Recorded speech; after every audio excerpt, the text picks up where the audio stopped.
अस्सलाम वालेकुम जी। Supreme court of Pakistan से मैं हूं फैसल अब्बास, मेरे साथ कमर मेकन मौजूद हैं। नाज़रीन, आज एक मरतबा फिर 63 नज़रसानी की बड़ी तहलका खेज समाअत हुई है और इमरान खान ने जो अली ज़फ़र से मुलाकात की थी, उस मुलाकात के बाद तहरीक इंसाफ ने आज मुकम्मल तौर पर इस हेयरिंग का बाइकआउट किया है। और दूसरी जानब अली ज़फ़र और चीफ जस्टिस काजी फायज़ ईसा के माबैन क्या शदीद झड़प होती रही। कमर मेकन साहब, कमरा अदालत नंबर 1 का माहौल कैसा था? अली ज़फ़र की जानिब से बाइकआउट भी किया गया, लेकिन बाद में वो दलाइल भी देते रहे, उन्हें अदालती मुआवन भी मुकर्रर किया गया।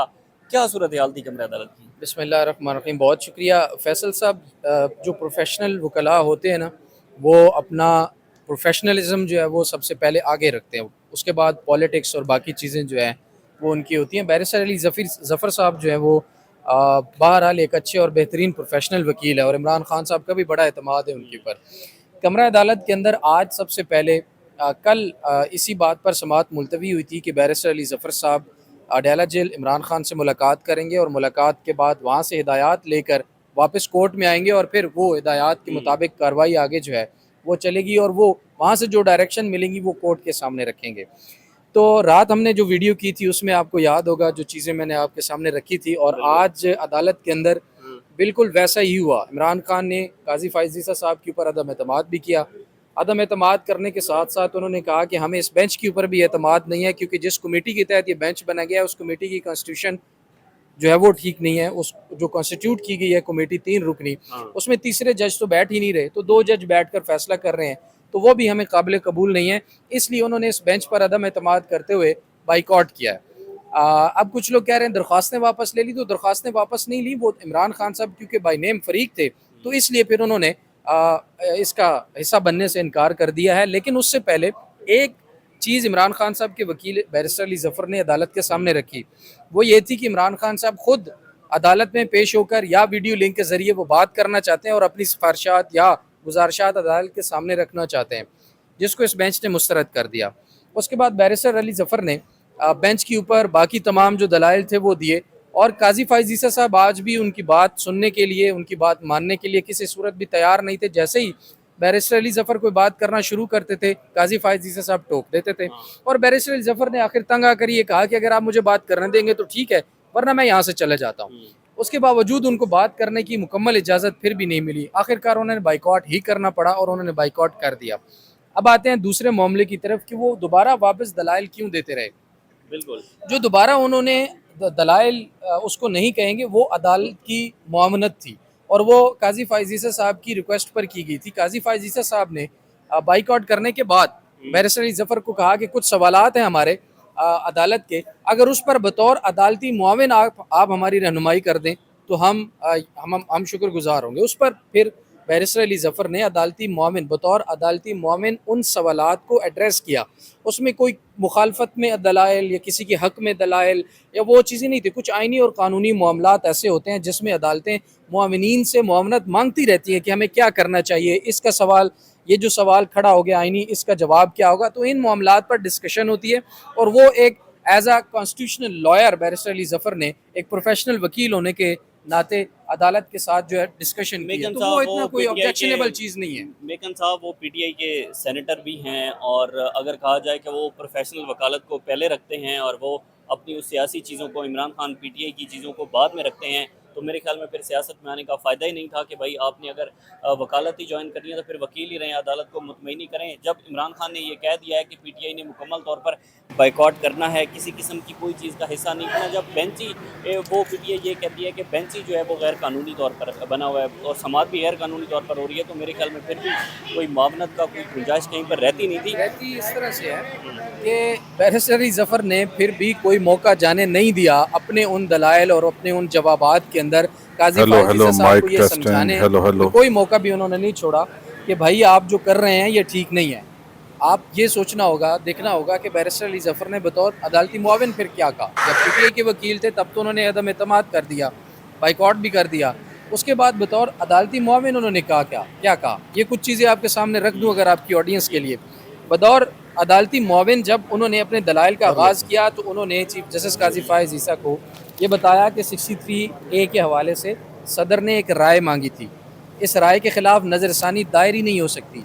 अब ये दलील किसके हक में जाती है कि भाई आप जो रिव्यू सुन रहे हैं वो फजूल में, आप उसको छोड़ दें, आप रिव्यू नहीं सुन सकते, दरख्वास्त ही दायर नहीं हो सकती। फिर उन्होंने कहा कि सिर्फ सदर पाकिस्तान ही अगर मज़ीद वजाहत दरकार होती तो रुजू कर सकते थे, तो ये बार्स की जो दरख्वास्त हैं वो नहीं सुनी जानी चाहिए। अगर इसके ऊपर मजीद कोई वजाहत चाहिए भी थी तो सदर पाकिस्तान को रेफरेंस भेजना चाहिए था, उसके ऊपर फिर वजाहत होती। फिर उन्होंने कहा, चीफ जस्टिस ने फिर सवाल किया कि एक दरख्वास्त आपने भी दायर की थी, तो फिर आपने क्यों दायर की थी, फिर भी सदारती रेफरेंस आना चाहिए था।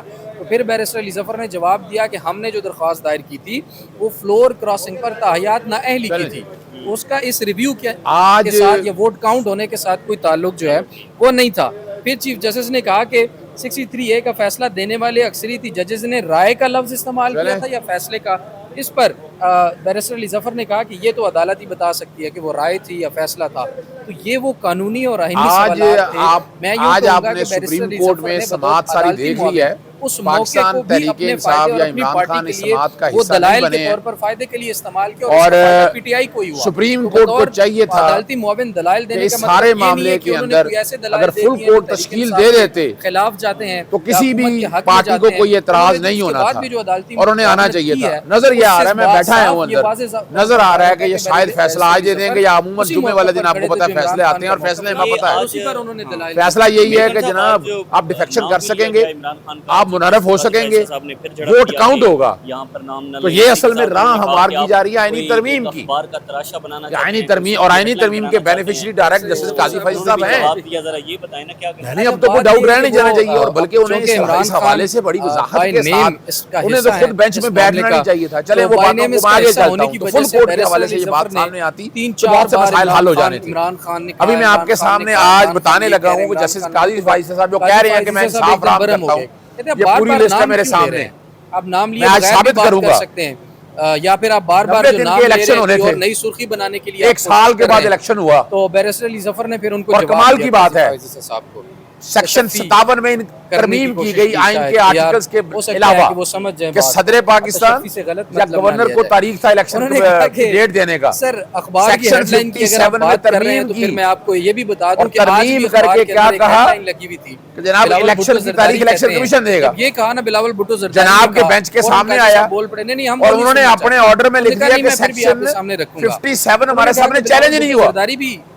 आपके सामने गैर आईनी प्रोविजन आ गई थी, सुर्खी लगी हुई है और उसको स्टक डाउन करना चाहिए था। पहले आईनी तरमीम लाहौर हाई कोर्ट में मामला पेंडिंग पड़ा है। अब चलता हूँ अगली बात की तरफ। आपको पता है कि जुडिशियल पैकेज आ रहा है, जस्टिस काजी फैसल साहब कहते हैं कि मैंने आइन और कानून की पासदारी करी है, वो आपके सामने रखने लगा हूं। हो सकती हैं सेक्शन 232 जिसमें ताहयात नाअहली को 5 साल किया था, कहते हैं अच्छा क्वालिफिकेशन का आर्टिकल 61F को रिस्ट्रिक्ट किया था, मालूम ही नहीं कि कोई आईनी पैकेज और वो कर नहीं सकता, उसके लिए आईनी तरमीम की जरूरत थी। साहब कहते हैं कि सेक्शन 232 में भी यही लिख दिया इन्होंने फैसले में की बात हो रही है कि जनाब किसी ने उसकी वायरिस को चैलेंज नहीं किया, वो भी लाहौर हाई कोर्ट में पेंडिंग पड़ा है। पता ही नहीं है और taking away a symbol is banning a party, section 215 section 215 जब इनके सामने आया तो इन्हें इस बात को सामने कहना चाहिए था कि ये जो सेक्शन है जो सिंबल लेने का इख्तियार देता है, पार्टी को बैन करता है, ये पाबंदी है, ये आइन से मुखालिफत करता है, आर्टिकल 17 की खिलाफ वर्जी है। नहीं कहा, छोड़ दिया। फिर यानी सुप्रीम कोर्ट में जब आप बैठे हैं तो आपको आइन और कानून की पासदारी करनी है। 8 मेंबर बेंच ने इस बात को आपके सामने रखा है, उन्होंने आइन और कानून कहा है, और वो वाला वो भी लाहौर हाई कोर्ट में पेंडिंग पड़ा है। 25 मार्च का लार्जर बेंच बना हुआ है और अभी तक फैसला नहीं किया, लार्जर बेंच तश्कील नहीं दिया जा रहा, बैठ रहा लाहौर हाई कोर्ट के अंदर। फिर आगे आ जाए तो निकाल के जितनी तनकीद काजी साहब मखसूस रिशिष्टों में अभी तक या जितनी सेक्शन 104 और 66 में तरमीम कर दी गई आइन के खिलाफ। हमारे चीफ जस्टिस साहब को या मौजूदा जजेस जो 5 बैठे हैं उन्हें सुप्रीम कोर्ट के साथ चलना चाहिए था। अदलिया की तारीख में दूसरा काजी नहीं, उसमें तो मखसूस रिश्तों के कॉन्टेक्स्ट में बात बड़ी वाज़ेह थी, वो भी आइन से मुतसादम तरमीम है। लेकिन क्या देखा आपने, उसमें भी कुछ नहीं हुआ। जस्टिस काजी फैसल साहब ने आज तक जितने बेंचेस में फैसले दिए हैं हम तो बायस समझते हैं